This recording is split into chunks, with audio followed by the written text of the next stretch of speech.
Is yet another auspicious day at Cross River Meditation Center. We're going to start our, what's become an annual practice, usually over the winter. In fact, I think it's always been over the winter, sometimes over the holidays, is our 12-week study of my book, The Truth of Happiness. And I was talking to Tim. The Truth of Happiness was the first book on Buddhism that I published, but it was meant to actually be the second book. The first book was intended to be Becoming Buddha, Becoming Awakened. And this book, The Truth of Happiness, was meant as a study guide to the larger volume. But the circumstances were such, I was asked to put a course together kind of quickly for 100 Medical Center. And so I just published this first. It was just actually, this was in a pamphlet first, just so I could use it in that setting. And then I decided to publish it first. But anyway, it is... well, first, have everybody done your reading homework? Yes. Really? Online? Have you folks done your reading homework? Yes. Marcine, I know you haven't had a chance to. The book is out there, and it's also online. Each chapter is online, too, linked on the website. And so you're just really, last week we read the preface, the introduction, and the first chapter on Jhana Meditation. And I'm going to read most of that anyway. But if you want to continue with this, I'll give the instructions. We'll just read the second chapter this week. But you won't feel left out, I don't think. If you have any questions or you're just confused, raise your hand or talk to me after class. So I'm not going to read the entire preface, introduction, and first chapter because we'd be here until tomorrow. But I am going to read the important parts of it.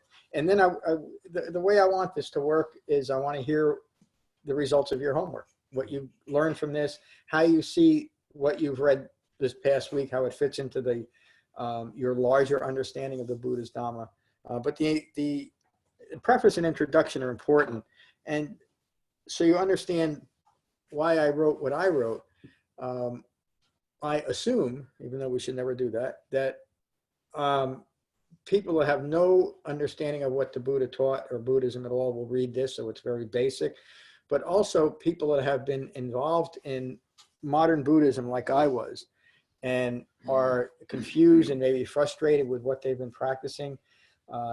The book is meant to address the things that the fabricated notions that have become modern Buddhism that the Buddha never taught. It's important to address those for two reasons. One is so I wish somebody explained to me why I was so confused. It wasn't until I read what the Buddha actually taught that I understood the nature of my confusion. So I'm hoping that this book can overcome that step. And then there's a lot of pop phrases that are thrown around today, usually related to karma or so-called positive thinking, that are attributed to the Buddha that the Buddha never said. And so the people have that influence. So it's meant to cut through a lot of the fabricated notions of what Buddhism is and just point us all into what the Buddha actually taught.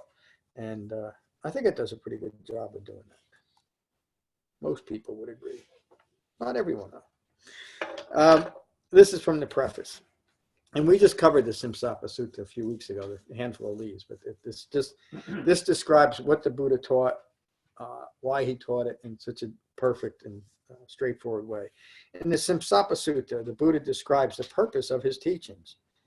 The Buddha's words, "And what have I taught? I teach the nature of dukkha, or stress. I teach the origination of dukkha, which is craving and clinging. I teach that cessation of dukkha is possible."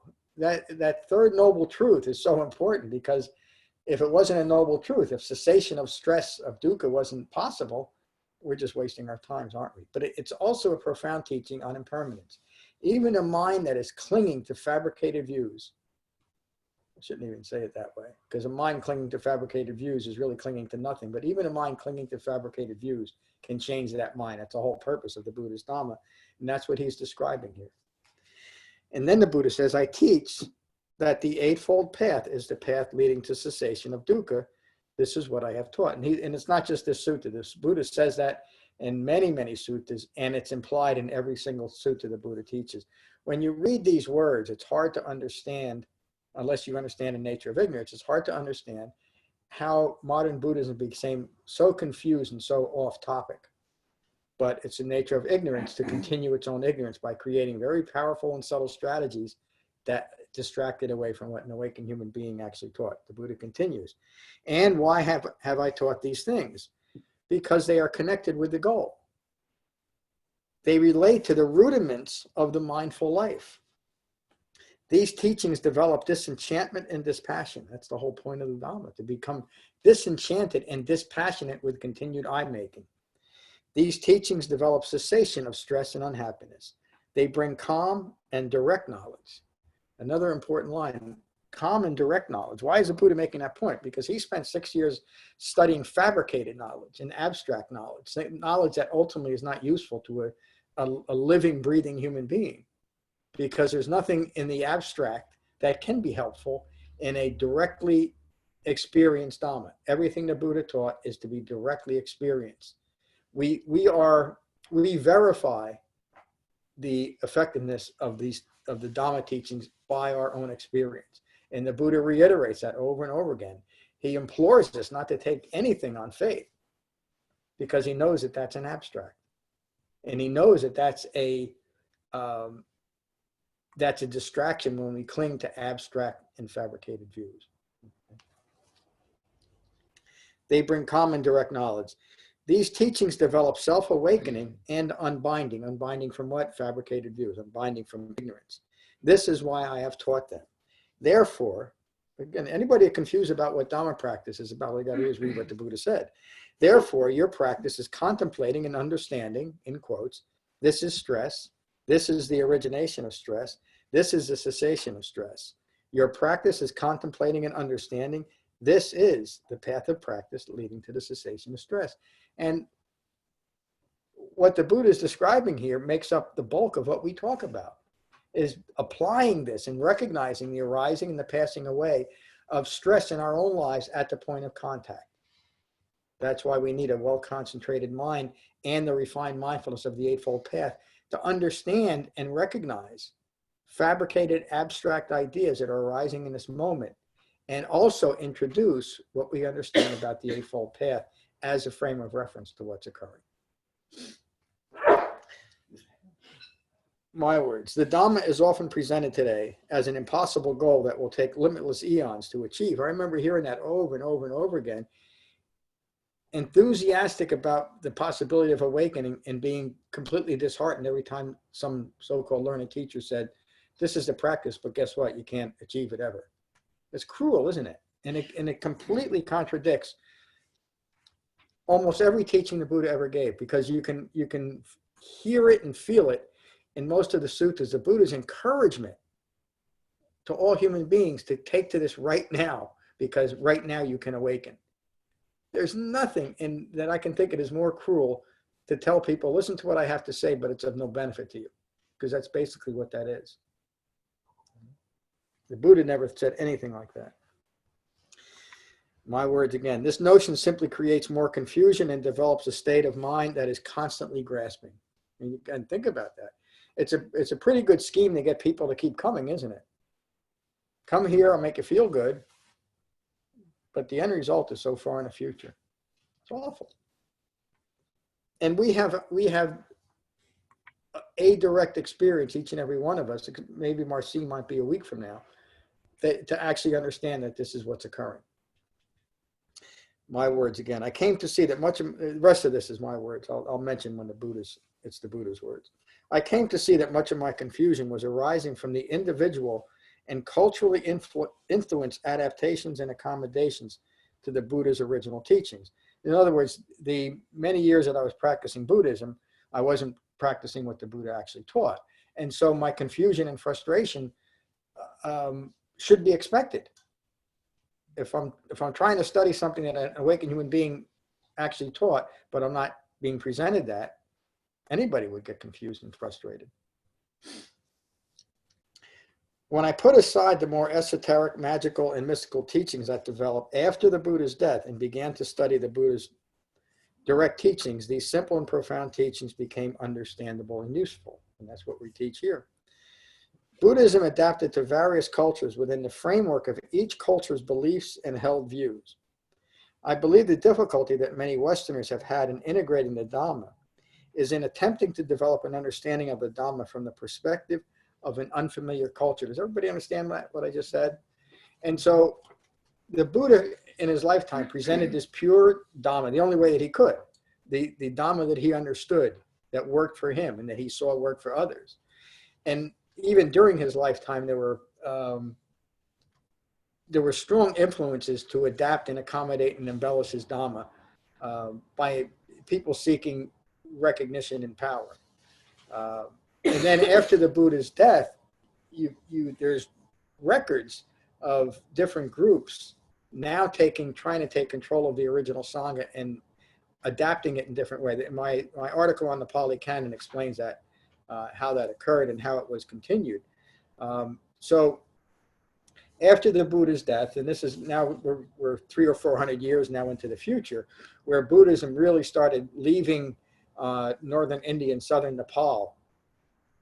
And it first went north up to Tibet and then back down into China, and then from China to Japan. And then at the same time, it was migrating through southern India into Sri Lanka and the areas like South Vietnam.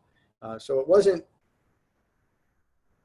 one progression, but you can track the cultural influence through each country and that it passed through.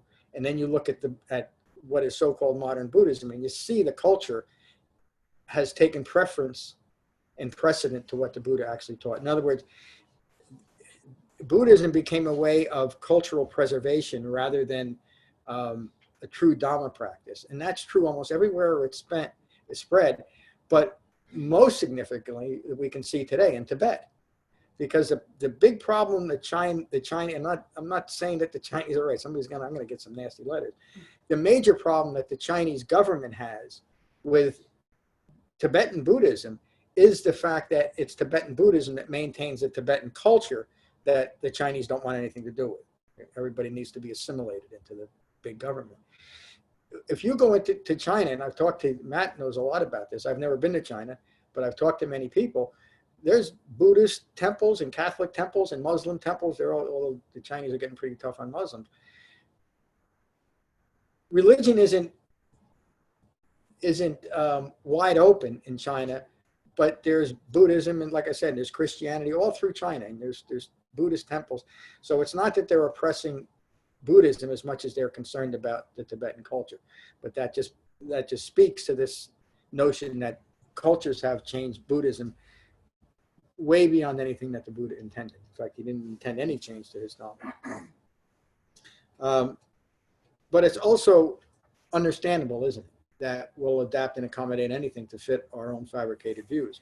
As Buddhism moved to the West with a much more pragmatic view of the world, many Westerners attempted to integrate the teachings and the cultural influences, and that's where the difficulty arose. We started acting like we're Tibetans or Chinese or Japanese or South, whatever it might be. We made believe in the culture to support our Dhamma practice rather than using the Dhamma itself. In other words, the outward appearance, the culturally influenced outward appearance became much more important to Dhamma practice than the actual Dhamma itself. And this is felt throughout. You know, I took my vows in a certain Tibetan lineage. I spent many Sundays in a Zen practice, and throughout that, the form, the outward appearance of how you're carrying yourself is much more important. In fact, I never learned anything about Four Noble Truths or the Eightfold Path, but the form was always important. How you sit, how you carry yourself, how you perceive things is much more important than learning the Dhamma, and that's all cultural influences. With no perspective in which to understand the cultural influences, great confusion has arisen. This has led to the original teachings to be shrouded in mystery, hidden behind dogma and ritual, and lacking the context which the original teachings were presented. So again, this is the preface to the book. Understand where I'm coming from. This is to point you in the right direction and point you away from all the fabricated abstractions that have developed into modern Buddhism. The Buddha did not intend his teachings to be useful only for those with the right lineage, the right karma, the right teacher, or the right empowerment, although it was presented that way almost exclusively to me, that whatever is going on, if you don't have these things in place, we're probably not going to go anywhere, especially the right teacher. or the right social position, or the right culture. The Buddha taught a simple and direct path of developing lasting peace and happiness. This teaching is accessible and understandable to anyone who takes to the Dhamma wholeheartedly. I'm going to skip over some of that.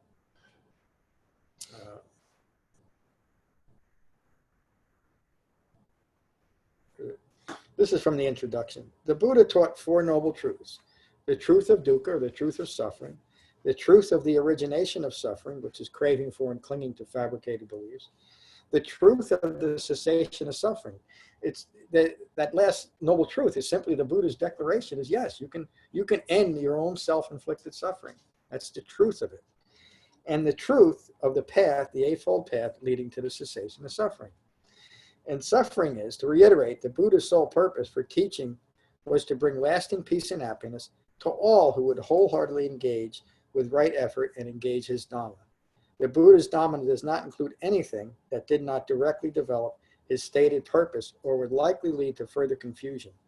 He would not teach anything that further distracted an already confused mind. Again, I can't think of anything more cruel. The Buddha understood that teaching any subject that created further confusion would have been cruel. History has shown the Buddha to be the essence of compassion informed by true wisdom.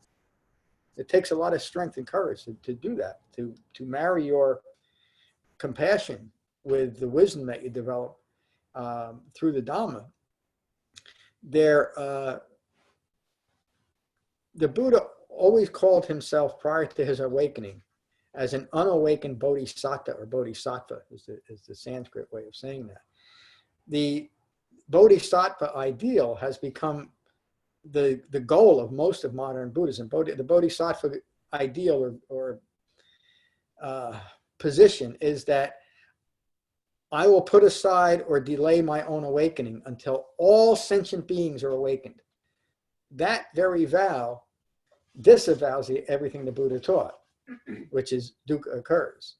Not every sentient being can ever awaken, according to the Buddha. And the Buddha never saw himself as a savior, and he never tried to teach a salvific religion.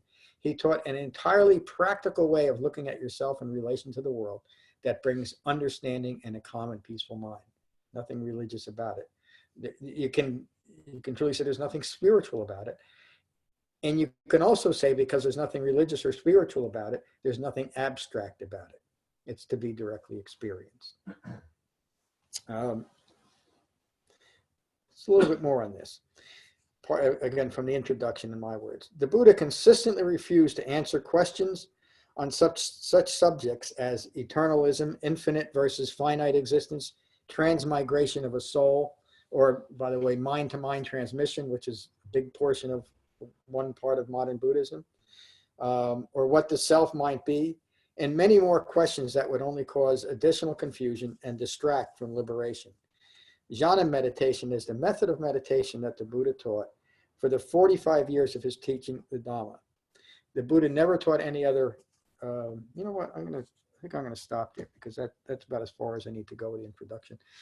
The Buddha taught meditation within the framework of his Dhamma for a single purpose that becomes obvious once you understand what the Buddha awakened to and what he taught. The Buddha awakened to the fact that it is ignorance of Four Noble Truths that leads to all manner of greed, aversion, and deluded thinking, all manner of confusion, excuse me. In a word, all manner of dukkha, that's dependent origination. From ignorance through 12 observable causative links, all manner of suffering arises.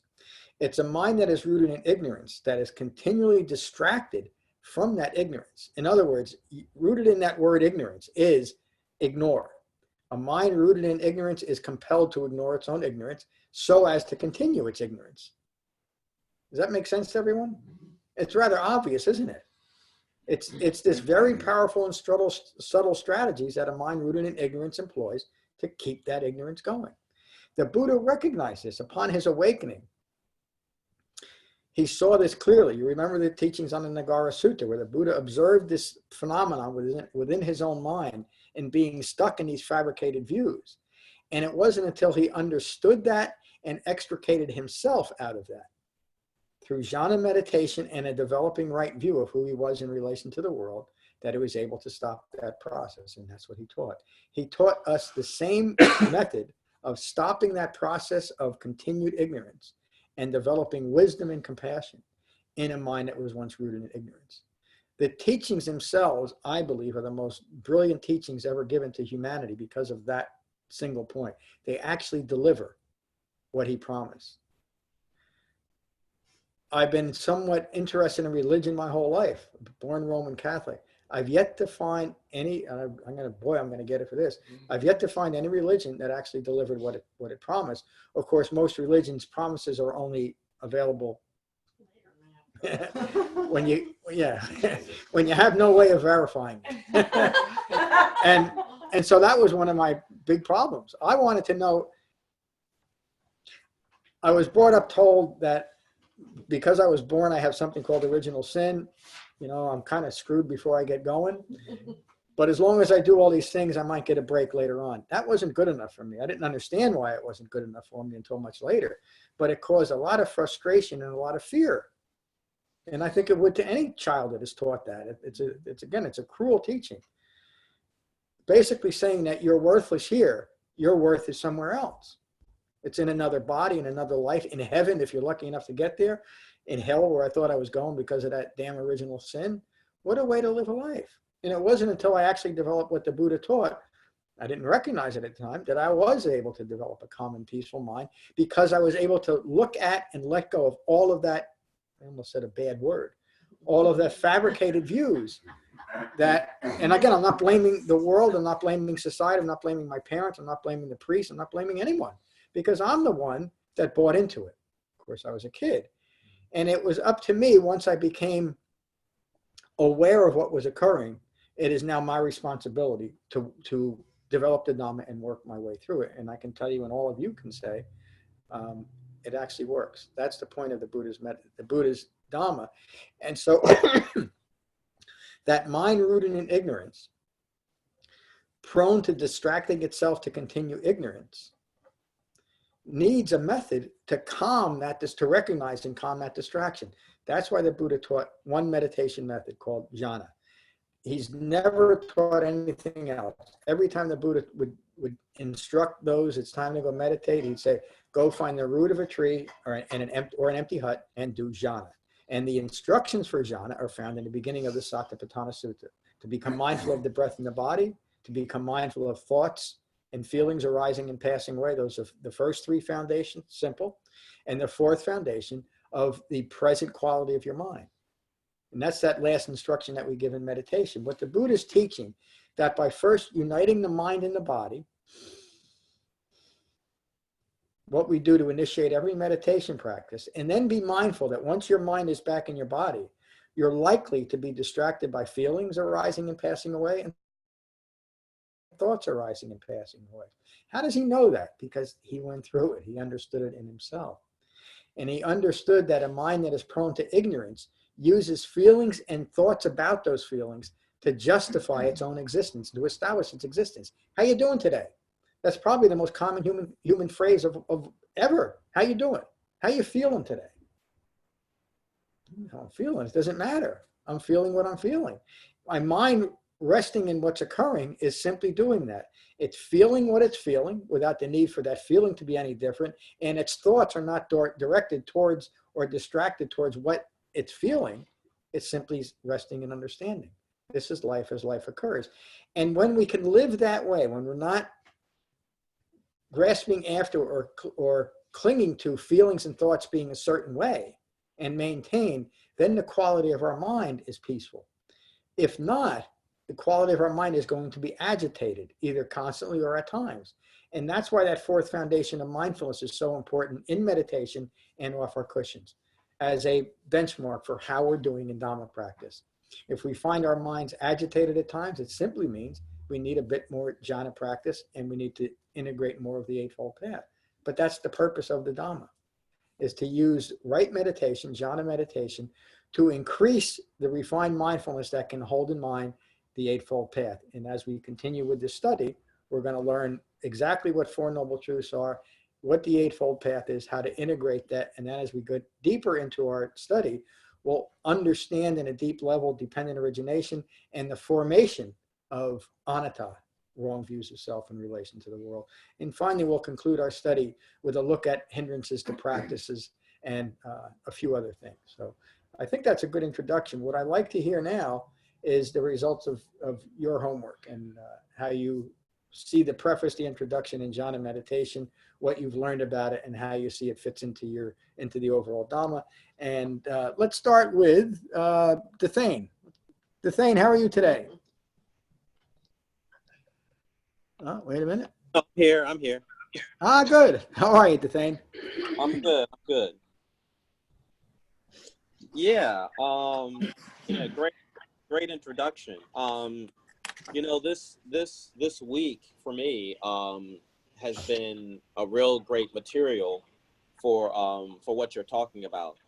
I mean, I myself, as you know, I'm trying to start my own organization, and what I find is this idea of clinging to feelings and thoughts, clinging to fabricated views, is really something. Because I mean, and I'll only say this just to make a point. Here I am. I have 2 master's degrees, and but yet I'm as I'm trying to build this organization, I have to work at FedEx so I can make ends meet and so forth. And so even though me going in, I know that there's something within me that's saying, have you done enough struggle in school, and have you reached a certain level where you don't have to go back to these quote unquote lower occupations and so forth? That type of feeling was arising in me. And so for me, I find it to be very powerful how there is, as I especially during this first part where it talks about the truth of cessation, suffering, and the clinging to feelings and thoughts. To say that I am doing the clinging, because I went into that situation knowing that I'm testing myself. I didn't go into it blind or without any knowledge of that there is some type of bias or prejudice within me. I knew there was. That's why I wanted to go there. But I found it so difficult that there's this other mind, and maybe it's something that you can talk about, that there's just, it feels like that there's other intentionality. And maybe that's where we talk, quote unquote, talk about Mara. There's this other conditioned mind that has its own intentionality that says, you know what, you're not supposed to be here. Why are you clinging? Why are you doing this? You know what you are. You need to quit this and so forth. So I find it to be, the practice to be a very boots on the ground, dealing with everyday life. And then from there, how do you use skillful practice? How do you use jhana when, your coworker next to you is getting on your nerves and so forth? How do you use it then? And I find to be very helpful, going back to the breath, getting habitually the meditation practice of going back to the breath and feeling these feelings without being entangled by them. I can feel, and this is not necessarily abstractly think, I can feel what it means to be liberated from it. Even though I'm still uncomfortable in that situation, yet I'm not like before entangled by it. So I don't know if you want to talk about something of that nature, or what's your comment on that? Yes. Thank you, Dethane. You're describing, I mean, it's something we talk about all the time here. You're describing yourself applying the Dhamma at the point of contact. And think about it this way, Dethane, if you didn't know anything about the Dhamma, you wouldn't be thinking about where your eye-making is coming into play here, where your self-referential views are causing distress. It would simply be a matter of justifying the feeling rather than understanding it's coming from within you, like the Shamatha Sutta says. You are, and we all are learning to take responsibility for how we feel and how we think, rather than put it on external conditions. And there's nothing personal about what you're doing, and it's just what is occurring. But we tend to see things from that self-referential point of view. Using your words, I have 2 master's degrees. This is not something I should be doing. Well, the truth is, there you are doing it. It's your human life that is occurring right now. It's not your human life in relation to an ideal. It's simply what's going on. But it's the ideological view that we create about ourselves that then creates that underlying tension. the fabricated view, that I should be or things should be something different than what's occurring, when they can't be, can they? This is simply what's occurring in your life. Why not be at peace with it? But again, your thought process that you're describing is Dhamma practice, recognizing that if this is what's occurring, how do I minimize the I making in this? You take a breath, you unite your mind and your body. In the moment of stress, as stress is arising, we can always remind ourselves to take a breath, bring my mind back in my body, remind ourselves that the impersonal nature of life, this is not me, this is not mine, this is not what I am. And even then, you might not have a common peaceful mind. So what do? You learn the fourth foundation of mindfulness, that in this moment, I am going to be at peace with a less than peaceful mind. That's what the Buddha is teaching in that fourth foundation of mindfulness. Excuse me. He's not teaching a fabricated way of establishing a trance-like blissful state no matter what's occurring. He's teaching us how to be down and dirty with life as life occurs and yet remain calm and peaceful no matter what is occurring. And it's out of understanding. So when stress arises or a stressful situation arises, because as the Buddha teaches, I understand the nature of stress, I don't have to react to it. But in the moment, I might actually be experiencing a less than peaceful mind. Does that help with your, or is that an adequate answer to the thing? Yeah, that was very good, especially that last part, being at peace with a less than peaceful mind. That you hit the nail right on the head. And I've read that in different suttas. The one that comes to mind is the 8 winds. That really kind of nails that down. That's something that's really that really it's a wonderful teaching, and it's a very bitter pill to swallow. That really, and it's a very mature way to practice. Yeah, so you're right. Yeah, being at peace with a less than peaceful mind is what it's is what it's all about. And it's interesting because I think we talked about it before. When there's a way of being at peace with not having your toy being taken from you. But now it's like, well, why is that such a big thing? And so I think for me, I think this is why it's a great way, a journey towards a really mature practice. So yeah, thank you very much for that. Thank you for saying that, Thane. The best description I can give of an awakened human being is fully mature, because that's what it is. That's what the Buddha is teaching us. You think about a fully mature person, maturity meaning you have complete understanding of who you are in relation to the world. That maturity would no longer get upset at things changing all the time, would it? Or she, excuse me.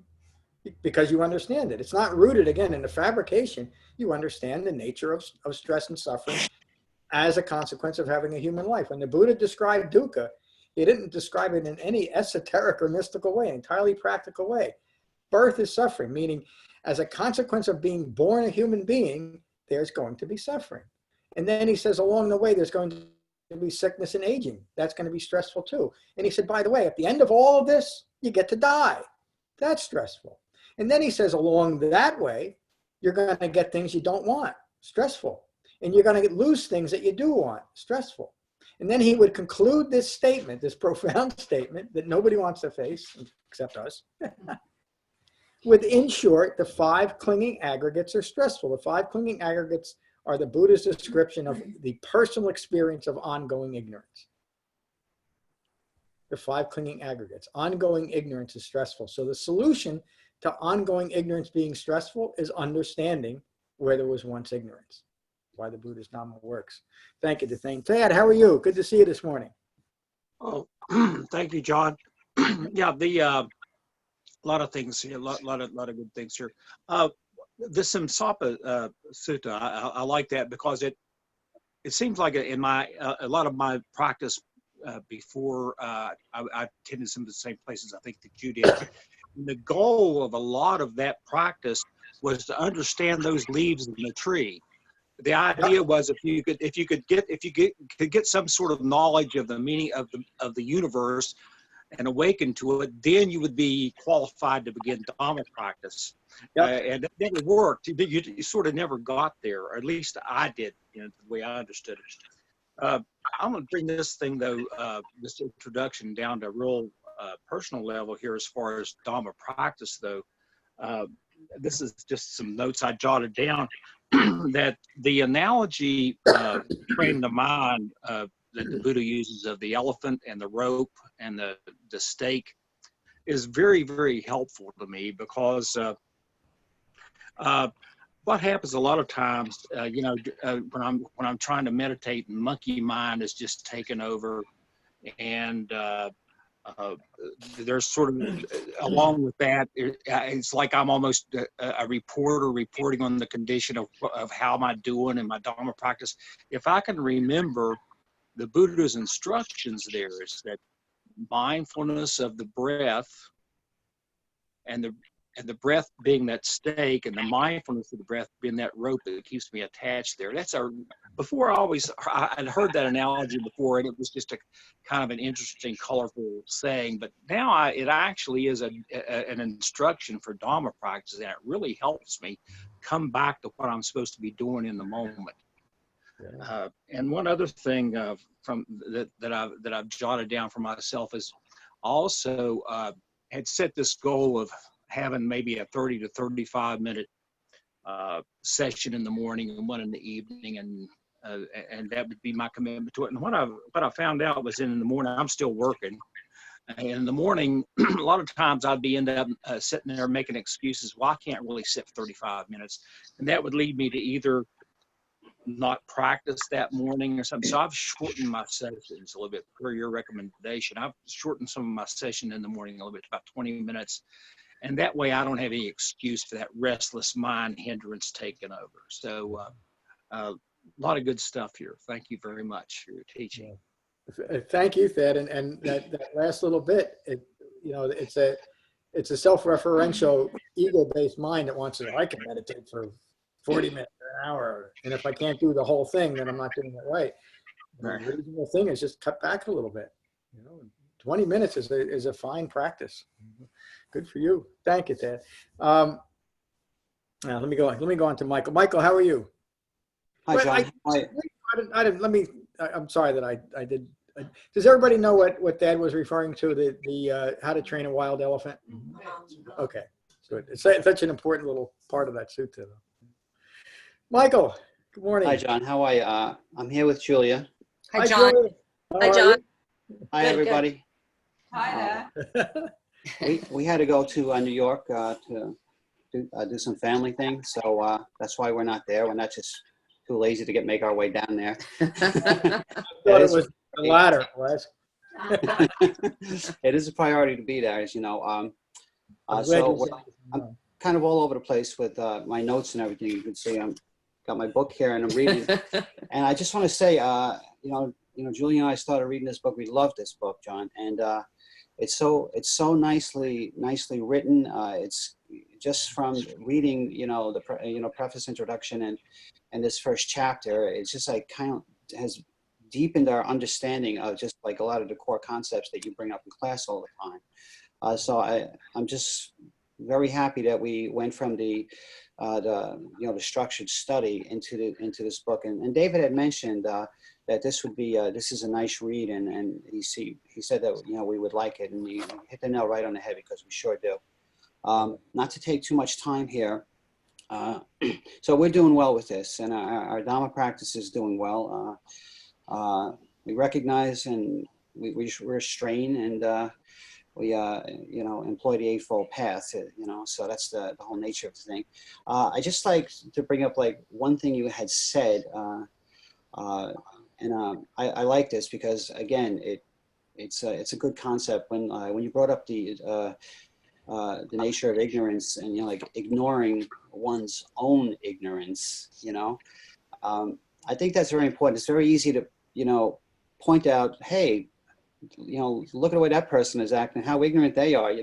At the same time, we're ignorant to the fact that that's ignorant in itself. You know what I mean? So we have to like turn that focus on us and be introspective and come up the right action and right thought and right view and right speech in everything that we do, and so on and so forth. So I just wanted to bring that up. It was again, it was a moment for me to say, step back and just think a little bit more about the Dhamma and what it truly means. So Thank you for everything, John. Once again, thank you so much. Thank you, John. Thank you for joining. Julie, what do you have to say?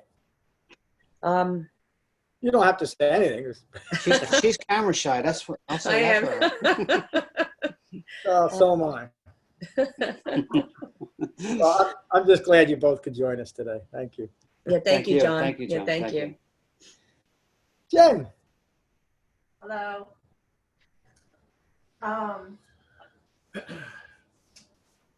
Okay, I didn't do my homework. I apologize. What would you do if your students told you that? Be like, okay. I can't take that personally. 140 kids. Just don't have that kind of time. Oh, jeez. But I was just sitting and listening today and thinking about how, you know, the nature of being a human being is to experience sensations arising and passing away within us, and then to watch how the mind reacts to those sensations and what the mind adds to those sensations. Yeah. And how the mind judges and interprets them. And that is eye-making. And when you add to what's just occurring, when your mind adds to what is just occurring in this moment, a reaction or a resistance or an aversion, then you suffer. Yep. And so remind yourself, if you catch yourself doing that, well, first you need concentration to catch yourself. But then once you do, just remember, this is not me, this is not mine, this is not who I am. Whether it's, I don't like this feeling, I don't like what I'm doing, this should be different than it is, what am I doing here? Any question, reaction, judgment of what's happening right now is just resisting what's happening right now. That's right. And distracting from what's happening right now, which is ignorance. That's what I thought about. That's a complete Dhamma, what you just described. And in that moment, whatever is causing a disturbance in your mind, whether it's wanting more or wanting less of what's occurring, or the more common experience is just being completely ambiguous, meaning nothing's going on. You've lost your life, haven't you? Because you're not in it, you're not living it. That's what the Buddha refers to the living in ignorance as like a death state. And he calls an awakened state as the deathless state, meaning you're free of ignorance. Oh, there's one more thing. I did think to myself, wow, I really wish I did my homework. But then I realized, this is not me, this is not mine. I guess you can Sorry. use the Dhamma. Oh, that's really you. What I would say Yeah. is that person that's not you should do their homework. Not skillful, yeah. Thank you, Jen. John, Yes, sir.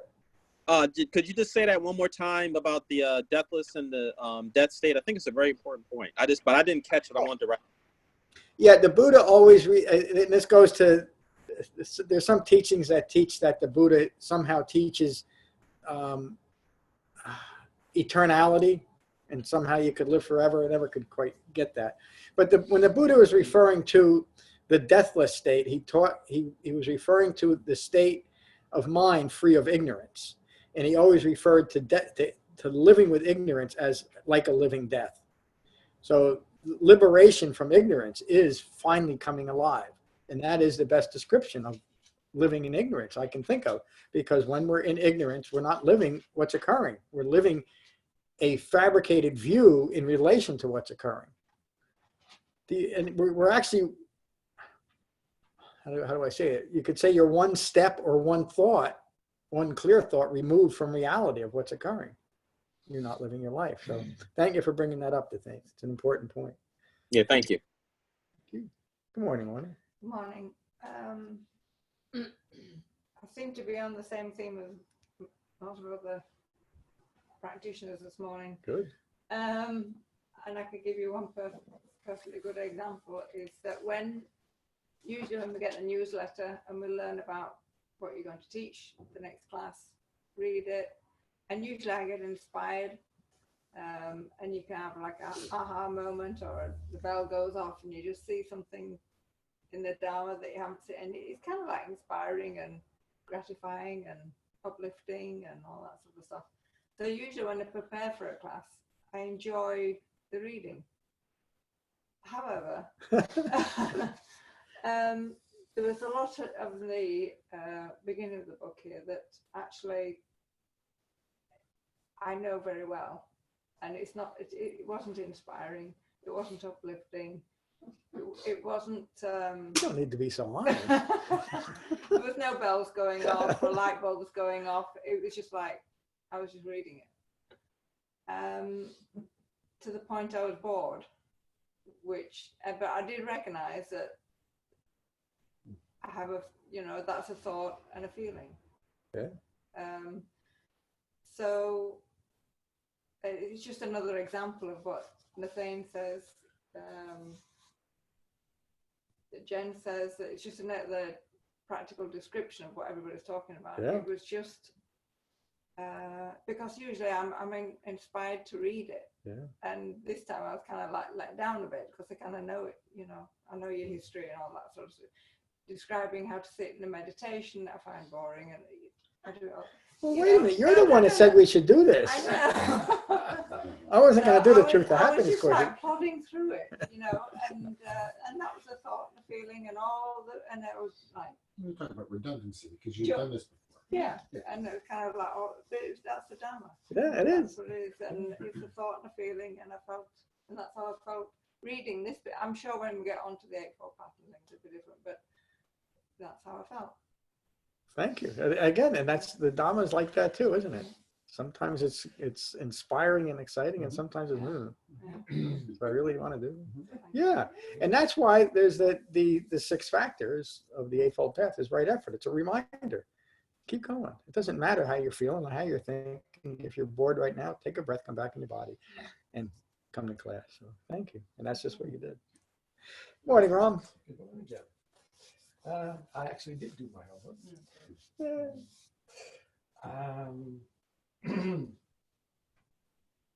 And I did a pretty, very careful read through of those chapters.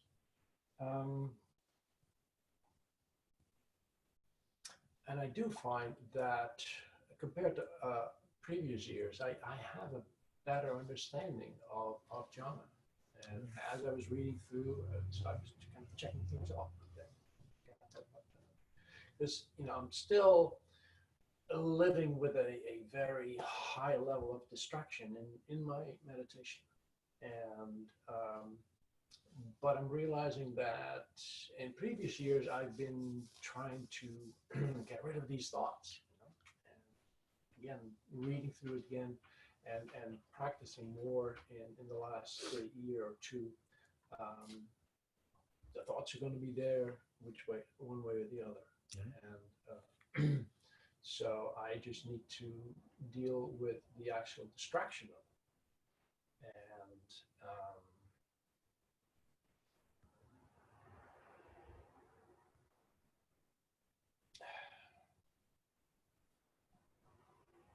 And I'm realizing that I just have a high level of distraction.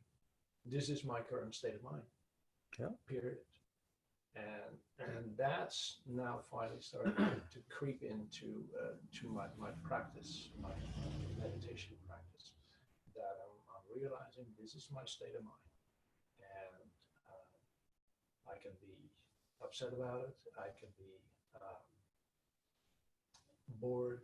I can be whatever I want to be, but it's still my state of mind. So I better be at peace with that. And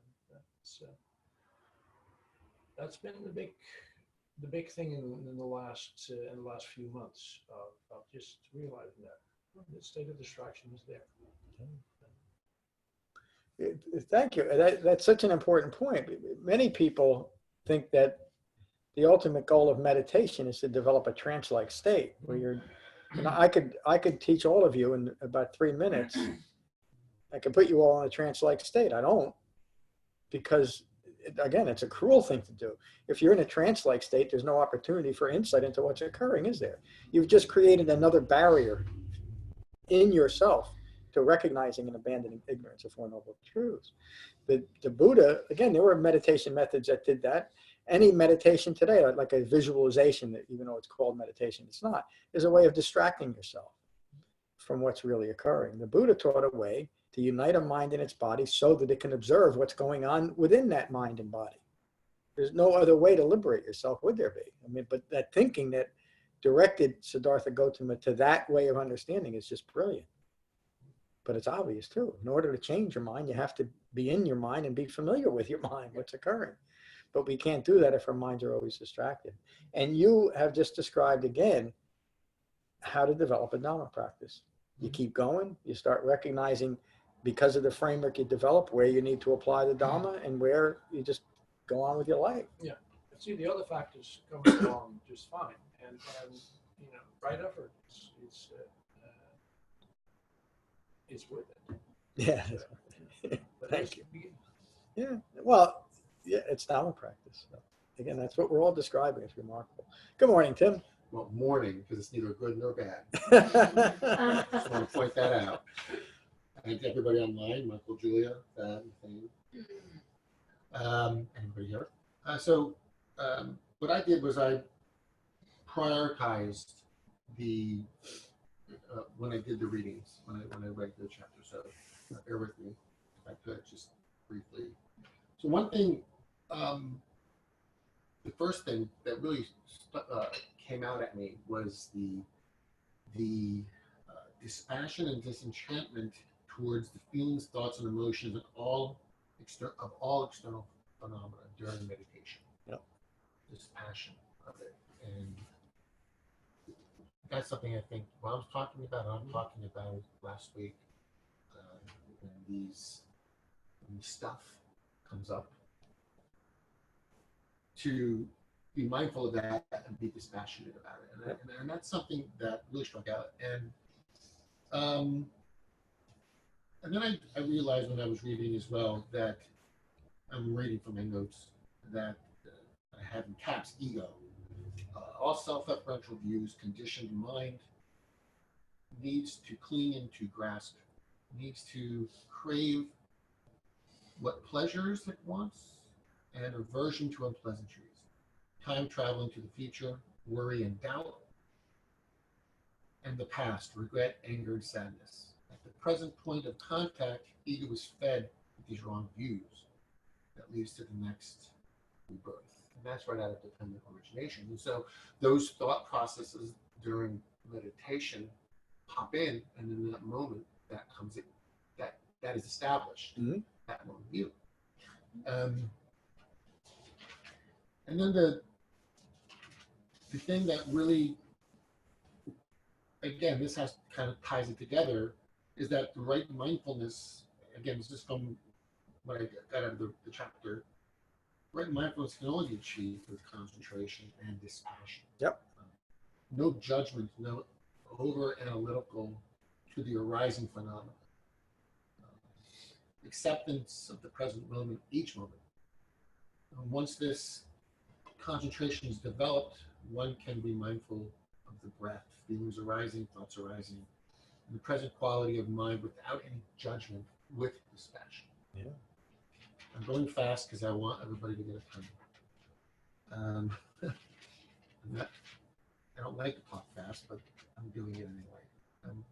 The thing that I wrote, or where I would need to improve in my jhana meditation, is to avoid being overly analytical and harsh with my practice. Yeah. Number two is to focus on the mindfulness and in-breath and out-breath. And the other thing is that this is a marathon and not a sprint.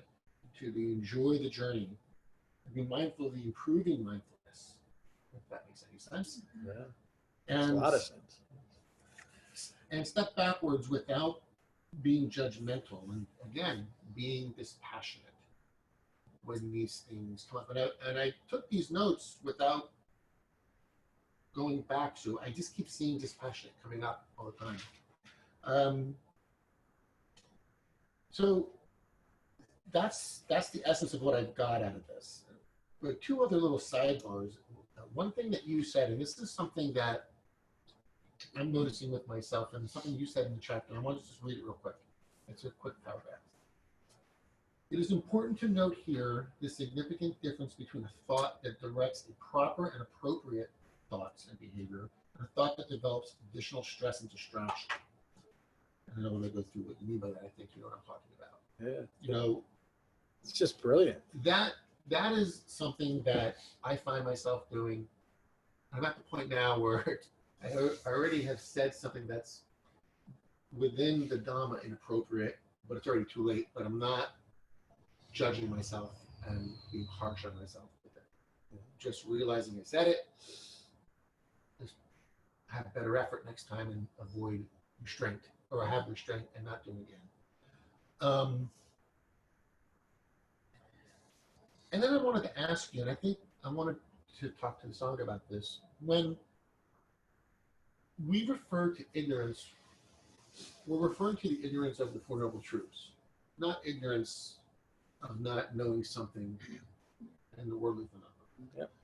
And within the Dhamma, when we talk about rebirth or death or karma, we're talking about that end result of dependent origination each moment. Yep. What you're giving birth to in this Okay. moment. And I think that was something that took me a while to really, I think a lot of newcomers, including myself, didn't understand that.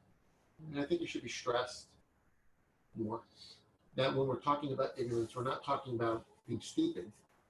We're talking about being ignorant of the Four Noble Truths. Yep. that causes. And so that's what I got out of this wonderful chapter. Yeah, you get a gold star for your homework. I get mine. Thank you. Yeah, and that's an important point that I think we emphasize often. It's not that as human beings we're ignorant of certain things. That's irrelevant. It doesn't matter what we're ignorant of. The only thing that matters within the Dhamma is to recognize that we're ignorant of these four basic human truths called noble truths. That's the Dhamma, is developing that understanding. And admitting that we're ignorant of something that we've never been taught shouldn't be all that difficult, although it is for a self-referential ego personality. It doesn't ever want to admit that it's wrong or doesn't know something, but that's the challenge of conditioned mind. Thank you. Marcine, you don't have to say anything. You're welcome to just pass. Like, welcome to our Sangha. And do you have anything you'd like to say or any questions? Well, I didn't do my homework, so.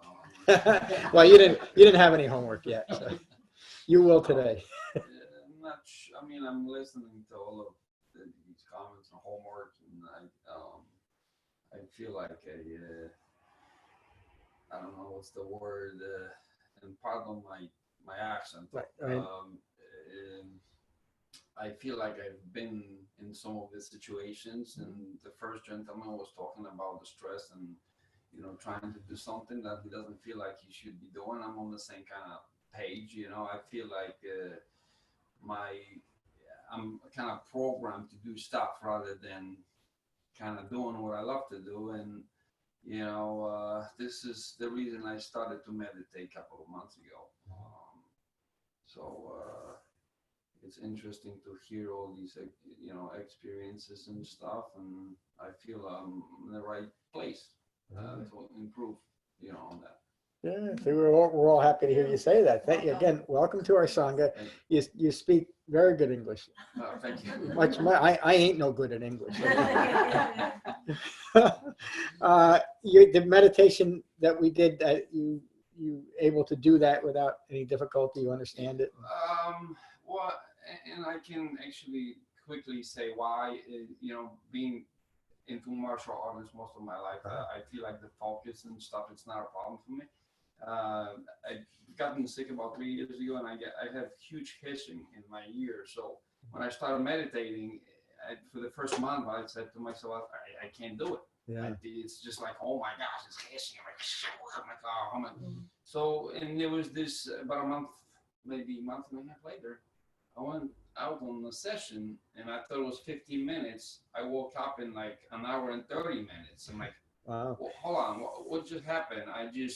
The hissing went away. I'm sitting here, so I'm awake. I didn't pass out, right? I'm like, oh, okay, that's doable. So I kind of got this under control and started to being really interested into improving this stuff. So yeah, that was pretty pretty good meditation this morning. Yeah. And you're able to maintain the method? Yeah. You find yourself caught up in your thoughts, come back to your breath. That's the basic meditation. I find this fairly, the monkey thing, it was happening to me on the beginning. It was really tough, I keep coming like, wow, why are you thinking about work? Why, hold on. And I feel like the breathing for me is the most important thing. Every time I just go away, for me, I feel like I'm breathing into my head actually, and it's just, everything's gone. Yeah. So you're doing it as it's intended. Have you been to my website, becoming-buddha.com? No, I was trying to stop by for a month, but there's always something. I have 14-year-old actually, and there's just always something. I'm like, oh my gosh, this Saturday no, this Tuesday no. I'm like, oh. So I haven't even had. Oh, when you get a chance, there's guided jhana meditations, just like we did here, that you can download and listen to from 5 to 45 minutes. And then on the home page, there's a welcome section. If you read that, it'll direct you towards where to begin your study. If you ever have any questions, just send me an email, and I hope you continue. We're in the middle of this, at the beginning of this study. And this book, again, I have it here, it's on Amazon, but it's also on the website, so you can just follow along.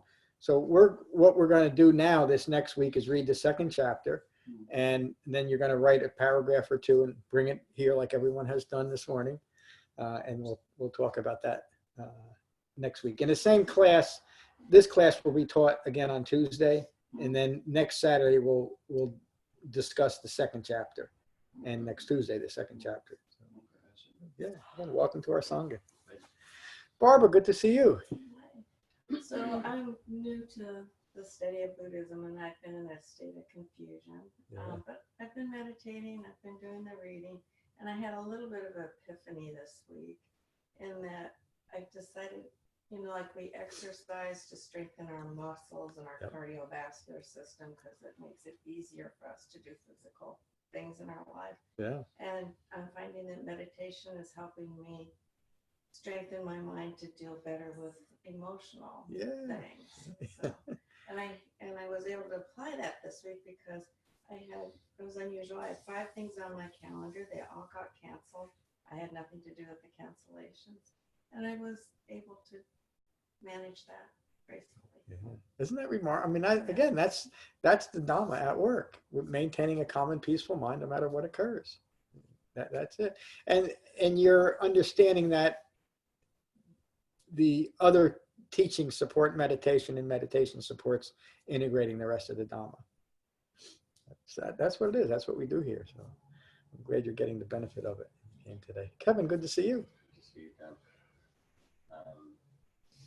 Everybody's comments are so amazing. Yeah. You've been great. I like starting this again. And I like that there are new people in the group, and I would recommend that it's a great way, it's a great entree into Buddhism and the Dhamma. It's where I started with this when I was, just a few weeks into my own meditation at home, and then trying to figure out how am I going to integrate this. And then I got through John, got to obtain the book, and then went through it. We've been through it a couple more times. Yeah. We've been through so much in the past few years, and so many suttas, and so much teaching, that it's really good just to start again and see how it's all integrated. Yeah. It's wonderful. Thank you. It really is. I'm reconstructing the website, meaning I'm going back into every page, and I don't mean this to sound self-aggrandizing. It is remarkable the depth and breadth of Dhamma that's been presented here at Cross River Meditation Center. I don't know that there's anything, again, I hope it doesn't sound too self-aggrandizing. I haven't come across anything that presents the Buddha's Dhamma in this way and as complete as it is. It's just, and that we're all integrating it. I mean, there's nobody's coming here to hang out. You know, we're engaged in right effort in a very gentle but direct way. It's remarkable, and we've been doing it a while, huh? Yeah. How long has it been? When did you start? 3 years. Good 3 years. Yeah, one is out for Ram from the beginning. It's amazing. Becky, good to see you today. Good to be here. Very good to be here. I'm happy that we're doing this again. I did not do my homework, but I feel like the last 26 sessions that we did. Oh, that's the structure study? That was 33 or 34. I feel like those were so intense, and that I really learned a lot and learned really the essence of what the Dhamma is. But now to do this again, I feel like it's going to really be mine after this. I'm going to internalize it. It's going to be so good to just revisit the truth of happiness and realize what it was like when I went through it the first time versus this time. And I know in order to experience that, I will have to do my homework. Yes. I know.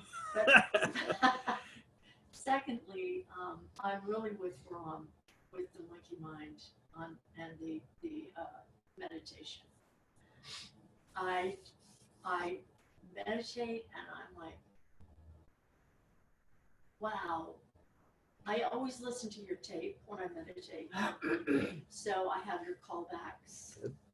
So the callback happens. I'm like, wow, where have I been?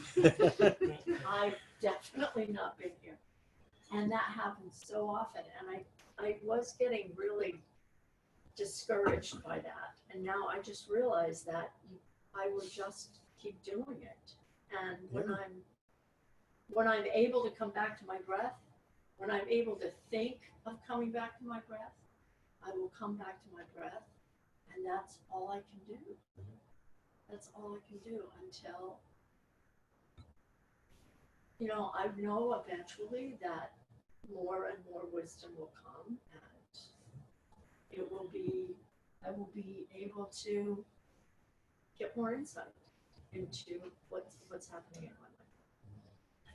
Thank you, Becky. I find it creeping into your life more than at least that's what I feel. Yes. It's more in my daily practice, my out in the world practice, that I see the progress. Well, yeah, and the meditation is what it is right now.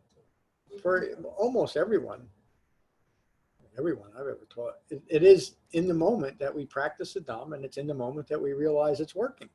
Just like you described. But you said something that is so profound, and it relates to this deathless state that you weren't even in, you had no idea where you were when you came. But think of that. You're actually having a life. You're in your body, and you have no idea where you are. That's the essence of ignorance, isn't it? Yes. Isn't it? But we as human beings rooted in ignorance live our whole lives in that state of mind, not knowing where we are. And then we wonder why we're stressed out. And that's when we're working on it. So what we're like when we're not even conscious that we're working on it. Yeah. But again, because we're so rooted in endless fabrications, and each fabrication takes us further away from reality, meaning what's occurring in this moment. Reality isn't hard to understand or be in. It's much more difficult to maintain a fabricated life, yet most of us do it. Again, there's that word stress again. And the Buddha teaches a simple and direct way that is so effective in uniting a mind and its body and keeping it there and developing a life of lasting peace and happiness. hence the name of the book, The Truth of Happiness. Jen, did you have a question? I just had something that was like, that I wanted to kind of point out, and maybe this is unnecessary, but something that Ram said and that Mom said when you guys were both talking about monkey mind and how you're reacting to your own monkey mind. Mhm. That I wanted to like point out in terms of orienting yourself in meditation or even off the cushion, is the reaction when you start to, why am I thinking about all this? Or if you can catch yourself doing that, that's something that if you can see that reaction, rather than orienting yourself to the thoughts, orient yourself to the reaction and say that is on top. Yeah. And that if when it happens moment to moment, if you can see that and say, this is not me, and just create just a little bit of space there between what's happening right now, which is I'm thinking a lot and I'm reacting to thinking a lot. Yeah. You can see that. I feel like that is an application. That's a perfect application. I don't know. Maybe I didn't need to. No, that's Dhamma at the point of contact, and that's why you're going to make a great teacher. Oh. As Liz always Two says, of our four this future is not teachers. to me. Yeah. Can I add on to what Jen said? No, of course. To what Jen, I'm Italian, so this, I love that. This is not to me. This is not to me. Sorry, Tim. no, that's okay. That's okay. To what Jen was saying, and Ram, and Becky, so that's the foundations of mindfulness, right? The being mindful of the breath, obviously, but then also the arising feelings and the thoughts arising, and then the quality of mind, and then being dispassionate about it, and forgetting where we are that's dependent origination at working. Yep.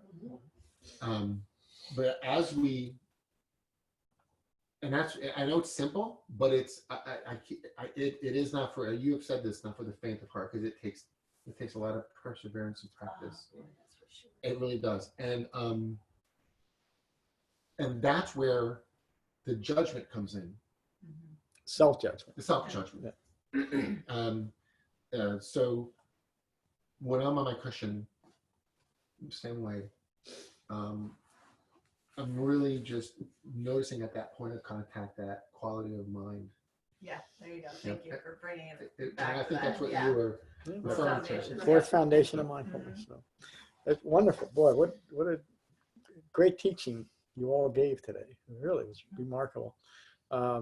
Matt and I were talking about this, coming through this Vipassana structured study, the 35-week thing was, I mean, it's just amazing how this whole Sangha developed that true Vipassana, true introspective insight into the three marks of existence. And I can see that it's all, I know you're just catching up now, Marcine, but you will, how much it's in Barbara too, it's impacted your life, is understanding just that one thing. Where are we putting our focus for insight? What's it to?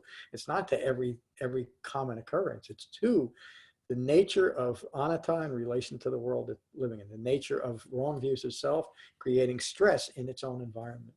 And as we discussed here, recognizing and abandoning our own cause, our own contributions to that stress, and simply letting it go.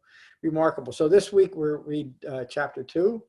We'll all do a little bit of writing on it, and we'll come back next Saturday, and with our homework.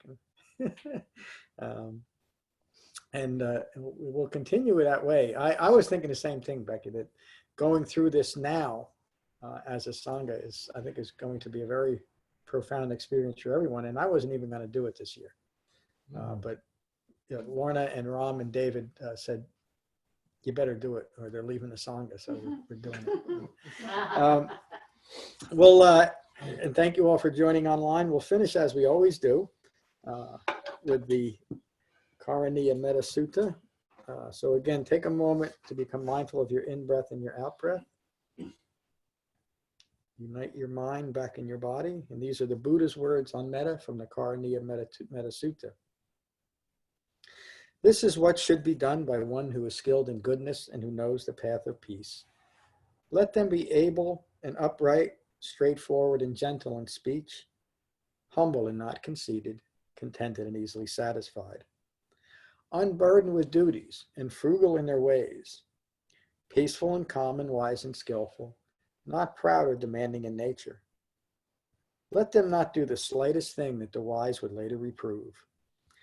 Wishing, in gladness and in safety, may all beings be at ease.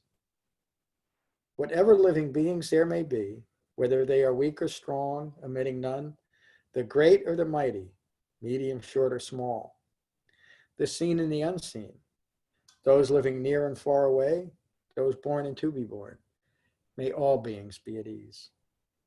Let none deceive another. Excuse me.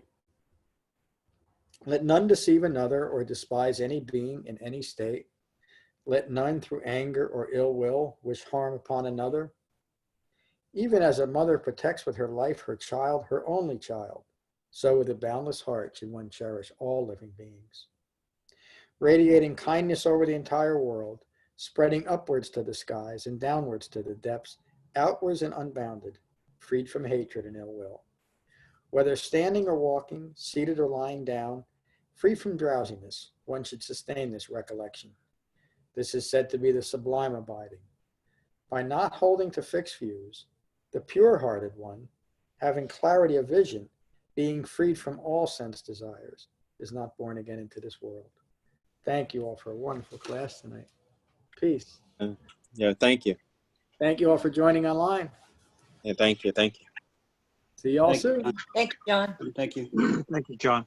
Bye-bye. Everybody get home safe with the snow. It's not snow.